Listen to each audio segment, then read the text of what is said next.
Channel.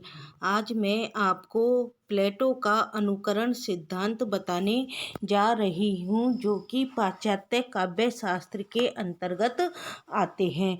हम प्लेटो के अनुकरण सिद्धांत के बारे में सर्वप्रथम जानकारी प्राप्त करेंगे। इसके बाद मैं आपको प्लेटो के अनुकरण सिद्धांत से संबंधित क्वेश्चंस भी लेकर आई हूँ और उनकी व्याख्या भी आपको बता दूंगी। तो सबसे पहले हमको पता रहना चाहिए कि प्लेटो का जो अनुकरण सिद्धांत है वो क्या है। जब हमको अच्छी तरह से अनुकरण सिद्धांत की जानकारी हो जाएगी तो हम इसके जो ऑब्जेक्टिव टाइप के क्वेश्चन आंसर्स हैं उनका आसानी से हल निकाल लेते हैं। तो प्लेटो ने क्या दिया था अपने अनुकरण सिद्धांत में? तो प्लेटो का जो जन्म हुआ था वो कहाँ हुआ था? एथेंस में हुआ था। तो पहला क्वेश्चन हमसे एग्जामिनर यही पूछ लेता है कि प्लेटो का जन्म कहाँ हुआ था। तो प्लेटो का जन्म एथेंस में हुआ था और प्लेटो का समय भी हमको याद रखना है, क्योंकि इसका समय भी पेपर में पूछा जाता है। तो प्लेटो का समय 428 ईसा पूर्व से 347 ईसा पूर्व तक का समय माना जाता है। तो पहला क्वेश्चन तो हमारा यही हो गया कि प्लेटो का जन्म कहाँ हुआ था, एथेंस में हुआ था या इटली में हुआ था या जापान में हुआ था। तो कहाँ हुआ था गाइस? प्लेटो का जन्म एथेंस में हुआ था। दूसरा जो क्वेश्चन हमारा पूछा जाता है वो पूछा जाता है प्लेटो का समय कब से कब तक का माना जाता है। तो हमको अच्छी तरह याद रखना है, प्लेटो का समय 428 ईसा पूर्व से 347 ईसा पूर्व तक माना जाता है। अब देखो, जो प्लेटो है उन्होंने अपने अनुकरण सिद्धांत के बारे में क्या बताया।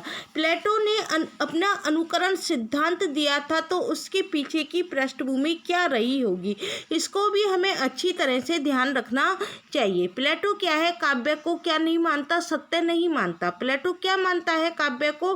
कि यह अनुकरण का अनुकरण है। तो क्यों मानता है? इसके पीछे रीजन क्या है? इसके पीछे रीजन यह है, इसके पीछे कारण यह है कि जब प्लेटो का जन्म हुआ था तो उसने क्या है, युद्ध देखा था। युद्ध किस किस के बीच में हुआ था? स्पेन के बीच में हुआ था। युद्ध हुआ था हमारा एथेंस के बीच में और स्पार्टा के बीच में युद्ध हुआ था। किस किस के बीच में हुआ था? एथेंस के बीच में और स्पार्टा के बीच में युद्ध हुआ था।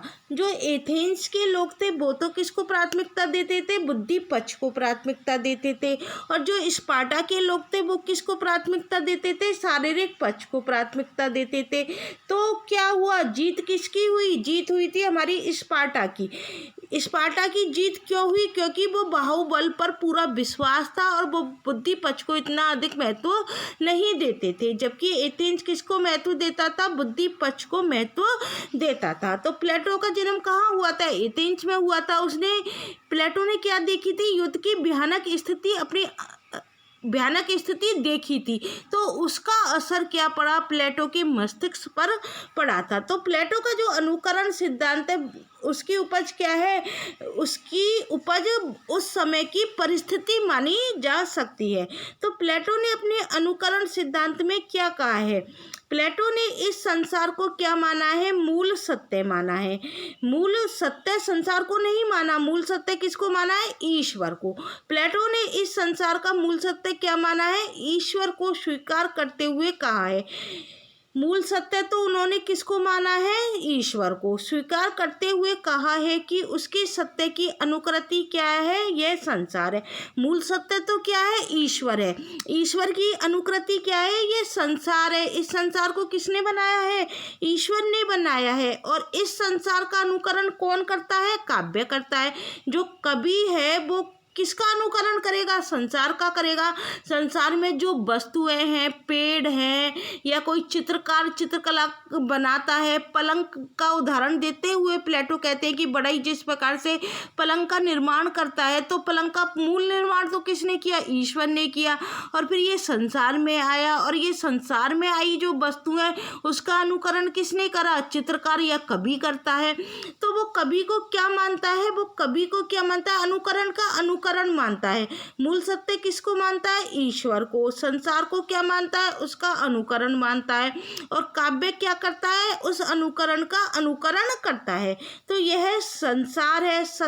सत्य की अनुकृति क्या है? यह संसार है, और इस संसार का अनुकरण क्या है? काव्य है। प्लेटो की मान्यता है कि कवि, ये क्या है? कवि है। प्लेटो की क्या मान्यता है कि कवि क्या करता है?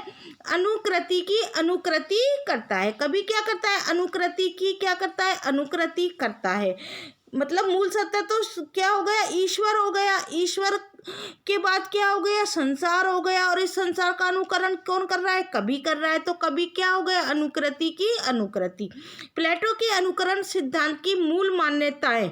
अब हम देखो प्लेटो के अनुकरण सिद्धांत की मूल मान्यताएं देखते हैं कि उन्होंने अपने अनुकरण सिद्धांत में क्या क्या मान्यताएं दी हैं। तो जो प्लेटो ने मान्यताएं दी हैं वो क्या दी हैं?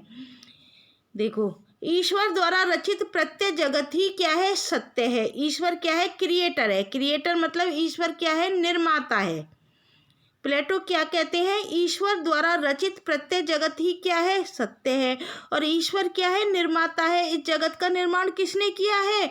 ईश्वर ने किया है। और ये जो हम वस्तु जगत देखते हैं ये क्या है? प्रत्येक जगत की अनुकृति होने के कारण क्या है? असत्य है। अर्थात ये जो वस्तु जगत है, जो वस्तुएं हमको दिखाई देती हैं, ये प्रत्येक जगत की अनुकृति होने के कारण क्या है? असत्य है। इसका क्या कर रहे हैं? हम अनुकरण कर रहे हैं, इसलिए ये क्या है? असत्य है। सत्य तो क्या है? मूल सत्य तो क्या है? ईश्वर है। और यह संसार क्या है? ईश्वर का अनुकरण करता है। और कवि या कलाकार क्या करता है? इस संसार की वस्तुओं का अनुकरण करता है। तो इस तरह से कवि क्या कर रहा है? अनुकरण का अनुकरण कर रहा है। फिर तीसरी बात वो क्या कहते हैं? कला जगत वस्तु जगत का, कला जगत वस्तु जगत का अर्थात अनुकरण का अनुकरण। अनुकरण का अनुकरण हो गया क्योंकि वो वस्तु जगत का अनुकरण कर रही है। मूल सत्य तो ईश्वर हो गया। तो कला जगत क्या कर रही है? अनुकरण का अनुकरण कर रही है, इसलिए वो क्या है? मिथ्या है, क्योंकि वह अनुकृति की अनुकृति करती है। कलाकार क्या है? अनुकर्ता है। प्लेटो क्या मानते हैं कलाकार को? कलाकार चूंकि अनुकरण करता है तो इसलिए उसको क्या मानते हैं? अनुकर्ता मानते हैं। तो हमको देखो किस तरह से इसको याद करना है कि प्लेटो अनुकर्ता मानते हैं, क्योंकि प्लेटो ने अनुकरण सिद्धांत दिया था तो क्या मानेंगे? वो अनुकर्ता मानेंगे। तो इस तरह से हम आसानी से याद कर सकते हैं कि प्लेटो क्या मानते हैं? कलाकार को अनुकर्ता मानते हैं। जबकि अरस्तु क्या मानते हैं? कर्ता मानते हैं। अरस्तु ने कलाकार को क्या सिद्ध किया था? कर्ता सिद्ध किया था। ये क्वेश्चन पेपर में आता है। प्लेटो के अनुसार कलाकार कौन है? अनुकर्ता। जबकि अरस्तु ने उसे क्या सिद्ध कर दिया था? कर्ता सिद्ध कर दिया था। आसानी से याद कर लोगे।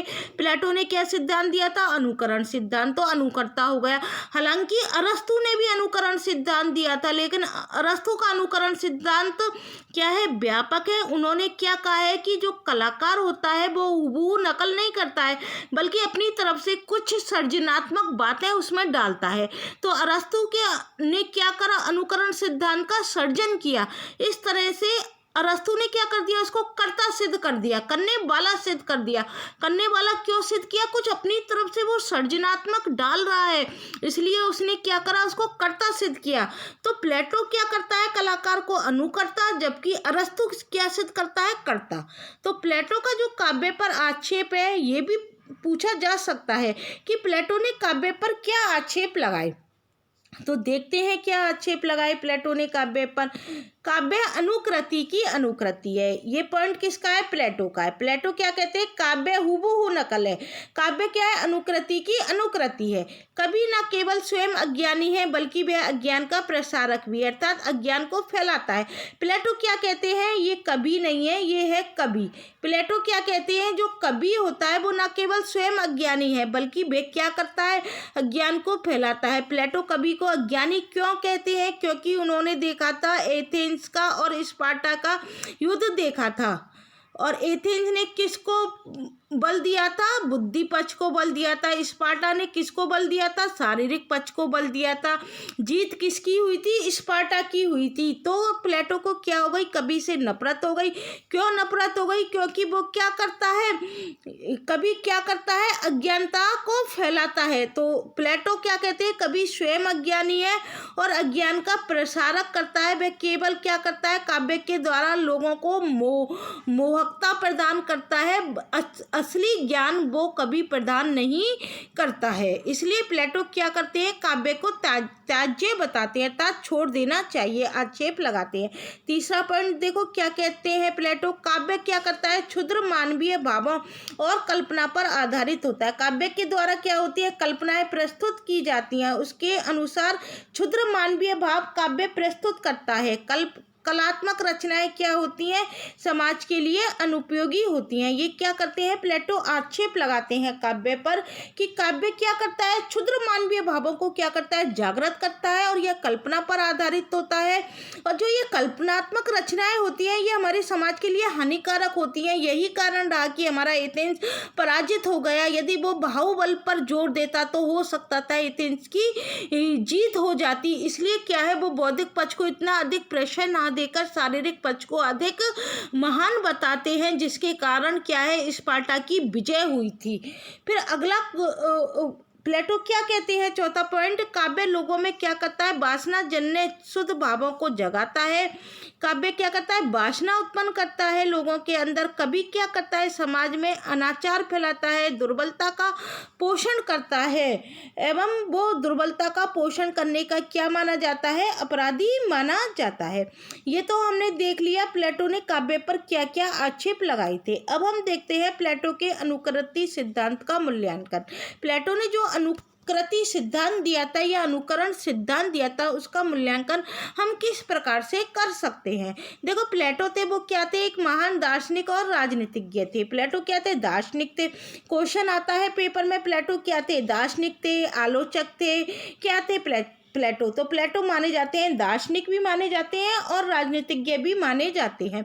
उनका उद्देश्य क्या था, आदर्श गणराज्य की स्थापना करना था और उनकी दृष्टि क्या थी, उपयोगितावादी और नैतिकतावादी थी। वो क्या कहते थे, काव्य वो ही होना चाहिए जो समाज के लिए उपयोगी हो, हितकर हो, जिससे समाज को कुछ लेने को मिले। यह ऐसा नहीं होना चाहिए जिससे समाज में अनाचार फैले। उन्होंने नैतिक, भावात्मक, बौद्धिक और शुद्ध उपयोगितावादी दृष्टिकोण के आधार पर अपनी युग के काव्य की दुष्ट प्रवृत्तियों के प्रभाव के कारण कविता पर गंभीर आरोप चढ़े। उनका क्या कारण रहा था कि उन्होंने कविता पर गंभीर आरोप जड़े थे, उसका कारण यह रहा था कि उन्होंने अपने युग की क्या देखी थी, काव्य की दुष्ट प्रवृत्तियां देखी थी। उसके प्रभाव के कारण उन्होंने क्या किया, कविता पर गंभीर आरोप चढ़े और वो काव्य को किस हिसाब से देखना चाहते हैं, भावात्मक, बौद्धिक और शुद्ध उपयोगितावादी दृष्टिकोण के आधार पर देखना चाहते हैं, नैतिक आधार पर देखना चाहते हैं। और इसका अभिप्राय यह नहीं है कि प्लेटो पूरी तरह से काव्य के विरोधी थे। हम ये नहीं कह सकते कि प्लेटो पूरी तरह से काव्य के विरोधी थे। उन्होंने कैसी कविताओं को महत्व प्रदान किया जो काव्य पर क्या करती है, पॉजिटिव इफेक्ट डालती है, अपना सकारात्मक प्रभाव डालती है। उन्होंने ऐसी कविताओं को महत्वपूर्ण, उचित एवं प्रभावित, उत्पादक माना है जिनमें क्या हो, वीर पुरुषों की गाथा हो या देवताओं के स्रोतों। काव्य ऐसा होना चाहिए जो मनुष्य के अंदर क्या कर दे, पौरुष जागृत कर दे, उसको हताश नहीं करे, उसको निराश नहीं करे, उसमें कल्पना की प्रधानता नहीं हो, बल्कि हमारे समाज को कुछ उचित अच्छा ही वो प्रदान करे। इस तरह से प्लेटो का ये अनुकरण सिद्धांत देने के पीछे क्या कारण रहा, उस समय की परिस्थिति जो मैंने आपको बता दी है। क्योंकि प्लेटो के समय में क्या हुआ था, एथेंस और स्पार्टा का युद्ध हुआ था, जिसमें किसकी विजय हुई थी, स्पार्टा की विजय हुई थी। और स्पार्टा की विजय होने का क्या कारण रहा था, क्योंकि स्पार्टा के लोगों ने शारीरिक पक्ष को महत्व दिया था, एथेंस के लोगों ने बुद्धि पक्ष को महत्व दिया था। एथेंस में कवि विचारक अधिक थे, स्पार्टा में शारीरिक, अपने शरीर के पौरुष को बल प्रदान करने वाले लोग थे, जिसके परिणाम स्वरूप स्पार्टा की विजय हुई थी। उस परिस्थिति को देखकर ही प्लेटो का अनुकरण सिद्धांत हमारे सामने आता है। अब मैं आपको ऑब्जेक्टिव टाइप के क्वेश्चन कराने जा रही हूँ। मैंने प्लेटो से संबंधित महत्वपूर्ण जानकारी आपको प्रदान कर दी है। इसके अलावा प्लेटो से संबंधित एक वीडियो मेरे यूट्यूब चैनल पर डाली हुई है, जो कि मैंने विवेक शंकर सर की बुक में से मैटर डाला है, उसमें से भी आप पढ़ लेना। वो पूरी सब्जेक्टिव टाइप का मैटर है जिसमें प्लेटो की संपूर्ण जानकारी दी हुई है। प्लेलिस्ट में आप जाओगे तो आपको पाश्चात्य काव्यशास्त्र का फोल्डर दिखाई देगा जिसमें प्लेटो, अरस्तु, लॉन्जाइनस, क्रोचे आदि के बारे में मैंने आपको पढ़ा दिया है। आप उधर से सब्जेक्टिव मैटर अच्छी तरह से पढ़ लेना। अब हम ऑब्जेक्टिव टाइप के क्वेश्चन करने जा रहे हैं। प्लेटो का समय कितना माना जाता है? मैंने आपको बताया कि हमसे प्लेटो का समय पूछा जाता है, तो प्लेटो का समय कितना माना जाता है? 427 ईसा पूर्व से 347 ईसा पूर्व। तो हमको प्लेटो का समय अच्छी तरह से याद करना है। और दूसरा क्वेश्चन मेरा है कि मकदूनिया को प्रसिद्धि क्यों मिली थी? आपने मकदूनिया सुना होगा ये नाम। इसको प्रसिद्धि क्यों मिली थी? इसका क्या कारण था? तो इसका कारण था कि मकदूनिया क्या थी? सिकंदर की जन्मभूमि थी। तो सिकंदर की जन्मभूमि होने के कारण क्या मिली? मकदूनिया को प्रशय मिली थी। तीसरा क्वेश्चन है, एथेंस ने किस पक्ष को प्रशय दिया था? मैंने आपको बताया था कि दो देशों के बीच क्या हुई थी? लड़ाई हुई थी, एथेंस के बीच में और स्पार्टा के बीच में। तो एथेंस ने किस पक्ष को महत्व दिया था? बौद्धिक पक्ष को महत्व दिया था या शारीरिक पक्ष को? तो एथेंस ने महत्व दिया था बौद्धिक पक्ष को, और जबकि स्पार्टा ने किसको महत्व दिया था? क्वेश्चन फोर्थ ये भी बन सकता है, स्पार्टा ने किस पक्ष को महत्व दिया?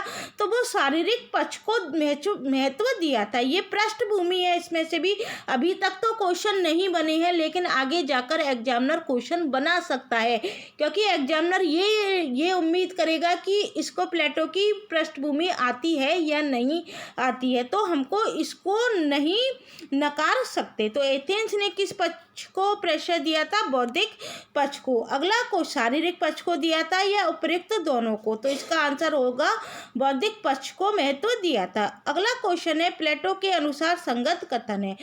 आपको प्लेटो के बारे में संपूर्ण जानकारी होनी चाहिए। तो प्लेटो के अनुसार संगत कथन कौन सा है?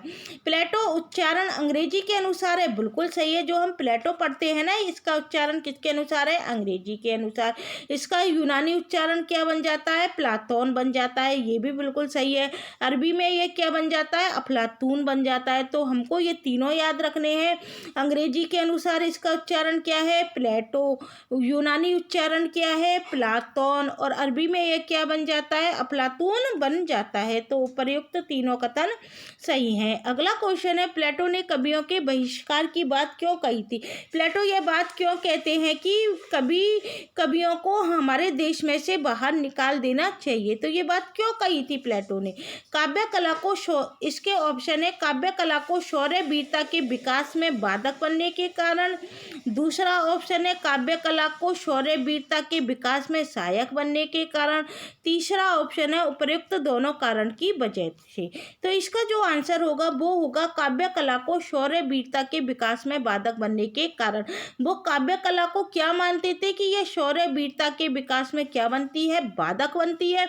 इसलिए क्या होना चाहिए? कवियों को क्या कर देना चाहिए? बहिष्कार की बात प्लेटो ने कही थी। अगला मेरा क्वेश्चन है, प्लेटो के दर्शन में मुख्य कितनी विषयों का निरूपण किया गया है? प्लेटो ने जो दर्शन दिया था उसमें कितनी विषयों का निरूपण किया गया है? 5 विषय हैं, 4 विषय हैं या 2 विषय हैं? तो हमारा इसका आंसर आएगा 5 विषयों का निरूपण किया गया है। वो 5 विषय मैं आपको बता देती हूँ कौन कौन सी 5 विषय हैं। आदर्श राज्य, प्लेटो क्या कहते थे? आदर्श राज्य की स्थापना होनी चाहिए। दूसरा सिद्धांत दिया था उन्होंने प्रत्यय सिद्धांत। तीसरा दिया था आत्मा की अमृत सिद्धि होनी चाहिए। चौथा दिया था उन्होंने सृष्टि शास्त्र। और 5वां दिया था उन्होंने ज्ञान मीमांसा। तो प्लेटो के दर्शन के कितने थे? 5। कौन कौन से थे? आदर्श राज्य, प्रत्यय सिद्धांत, आत्मा की अमृत सिद्धि, सृष्टि शास्त्र और ज्ञान मीमांसा। ये क्या है? प्लेटो के दर्शन के मुख्य 5 विषय हैं। अगला क्वेश्चन जो मेरा है, प्लेटो के अनुसार शिक्षा का प्रारंभ किन 2 विषयों से होना चाहिए? प्लेटो क्या कहते हैं कि शिक्षा का प्रारंभ किन 2 विषयों से होना चाहिए? क्या व्यायाम और संगीत से होना चाहिए? चित्रकला और संगीत से होना चाहिए? हिंदी और अंग्रेजी से होना चाहिए? विज्ञान और कला से होना चाहिए?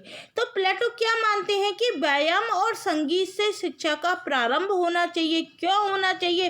क्योंकि क्योंकि जब हमारा तन अच्छा रहेगा तो हम तन अच्छा होना चाहिए और मन अच्छा होना चाहिए। तन का क्या मतलब हो गया? शरीर। और हमारा शरीर कब स्वस्थ रह सकता है? जब हम व्यायाम करेंगे, क्योंकि व्यायाम करना बहुत ज़रूरी है। इसी तरह से तो मेडिटेशन भी बताया जाता है। यदि हम मेडिटेशन करते हैं तो हमारी जो मेमोरी पावर है वो अच्छी हो जाती है। और संगीत हमको सुनना चाहिए। संगीत सुनने से क्या होता है? हमारा मन प्रसन्न रहता है। तो प्लेटो शिक्षा के लिए किन दो विषयों को मानते हैं? व्यायाम और संगीत। तन के लिए व्यायाम और मन के लिए क्या होना चाहिए? संगीत होना चाहिए। अब देखो अगला क्वेश्चन है, प्लेटो द्वारा काव्य की अग्राह्यता के दो आधार कौन कौन से हैं? प्लेटो काव्य को अग्राह्य किन दो आधारों के आधार पर मानना चाहिए कि काव्य किस आधार पर तो ग्राह्य होगा और किस आधार पर अग्राह्यता होगा? तो दर्शन एवं प्रयोजन। प्लेटो द्वारा काव्य की अग्राह्यता के दो आधार कौन कौन से हैं? दर्शन एवं प्रयोजन, कला एवं प्रयोजन, विज्ञान एवं प्रयोजन। तो सही उत्तर होगा दर्शन एवं प्रयोजन। यदि उसमें दर्शन एवं प्रयोजन नहीं हो तो वो क्या है? काव्य अग्राह्य, ग्रहण करने योग्य नहीं है। अग्राह्य का मतलब है ग्रहण करने योग्य नहीं है। तो हमारे आधार कौन कौन से होने चाहिए? दर्शन एवं प्रयोजन होने चाहिए। अगला मेरा क्वेश्चन है, प्लेटो झूठ बोलने का अधिकार किसको देते हैं? जो प्लेटो है वो झूठ बोलने का अधिकार किसको देते हैं? क्या शासकों को देते हैं, क्या नागरिकों को देते हैं, क्या दोनों को देते हैं, कि उपयुक्त में से कोई नहीं? तो जो प्लेटो है वो झूठ बोलने का अधिकार किसको देते थे? शासकों को देते थे। अगला क्वेश्चन है मेरा, प्लेटो की सबसे प्रसिद्ध रचना कौन सी मानी जाती है? प्लेटो के देखो अलग से कोई ग्रंथ नहीं है, उनके संवाद हैं। और वो संवाद उन्होंने किसके लिखे हैं? वो उन्होंने अपने गुरु के लिखे हैं। उनका जो गुरु था वो कौन था? सुकरात था। तो उन्होंने सुकरात क्या करते थे? छात्रों को क्या करते थे? प्रश्नोत्तर शैली से संवाद करते थे। मतलब प्रश्न पूछते थे और छात्र क्या करते थे? उत्तर देते थे। तो प्लेटो ने क्या है? उन्हीं संवादों को लिपिबद्ध किया है। प्लेटो ने कहीं पर अपने नाम का जिक्र कहीं पर भी नहीं किया है। तो प्लेटो की जो प्रसिद्ध रचना मानी जाती है वो क्या मानी जाती है? रिपब्लिक मानी जाती है। और इसी रचना में वो क्या लिखते हैं कि गुलामी मृत्यु से भी भयावह है।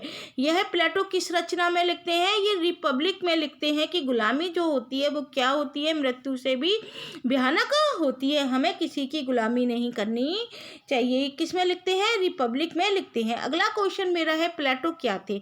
ये क्वेश्चन भी पूछा जा सकता है कि प्लेटो क्या थे? दार्शनिक थे और या वो इतिहासकार थे? कौन थे प्लेटो? तो प्लेटो कौन थे? दार्शनिक थे और राजनीतिज्ञ थे।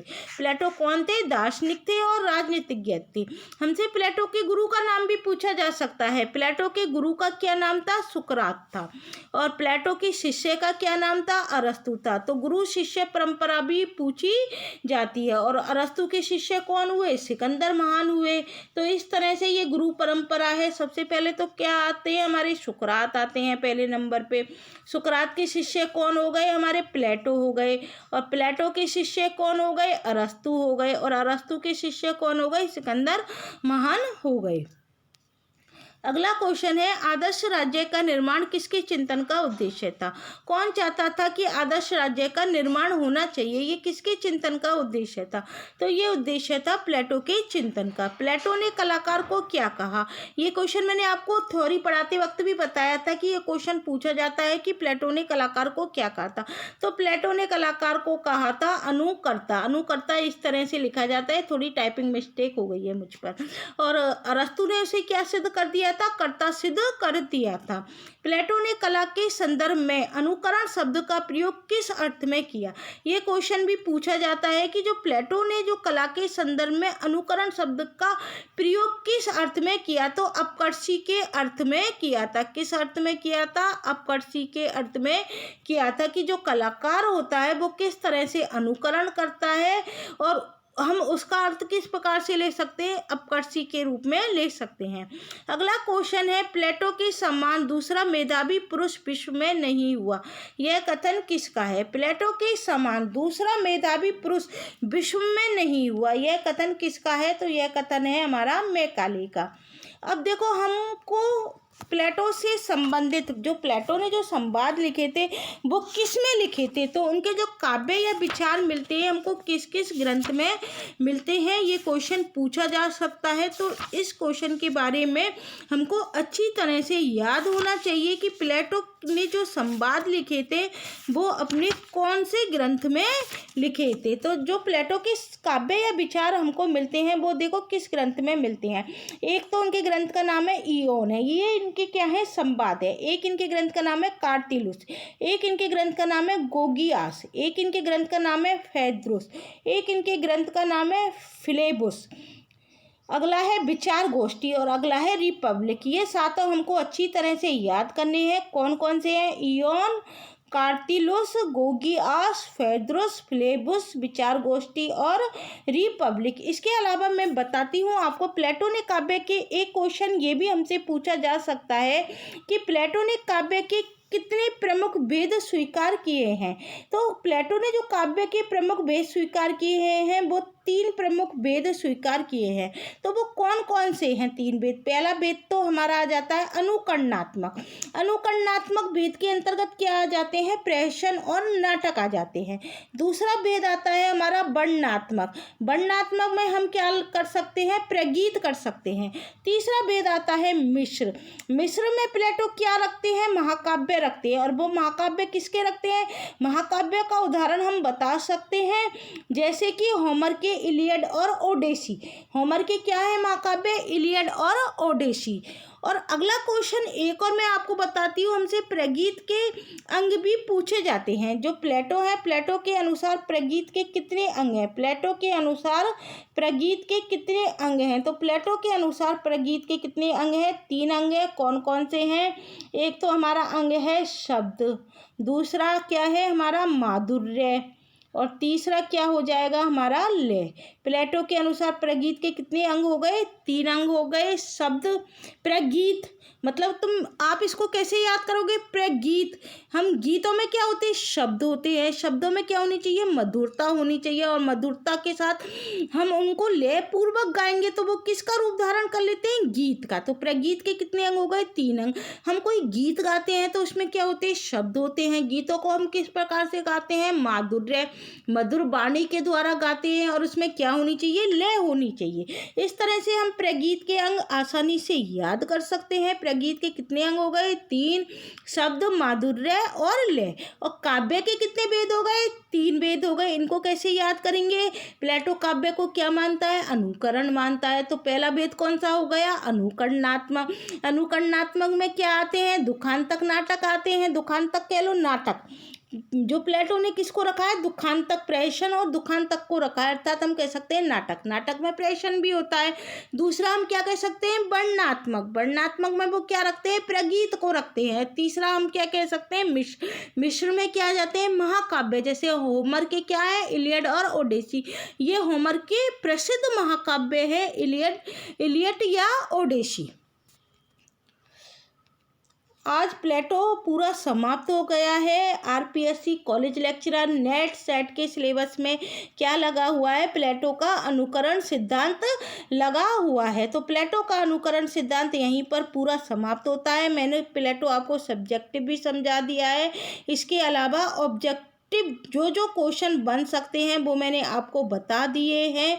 कल मैं आपके लिए गोदान, अभी हमारा समाप्त नहीं हुआ है, गोदान के क्वेश्चन भी मैं बीच बीच में आपको प्रदान करवाती रहूँगी। इसके अलावा पाश्चात्य काव्य शास्त्र भी हम साथ की साथ ले लेते हैं। कल मेरी कोशिश रहेगी मैं आपको अरस्तु का अनुकरण सिद्धांत सब्जेक्टिव रूप में भी समझा दूँ और उसके ऑब्जेक्टिव टाइप के भी क्वेश्चन थोड़े बहुत बना के लाऊँ, जिससे हमारा अरस्तु का अनुकरण सिद्धांत भी पक्का हो जाएगा। प्लीज़ मेरे चैनल को सब्सक्राइब करना मत भूलना। Please subscribe my channel. Thank you guys.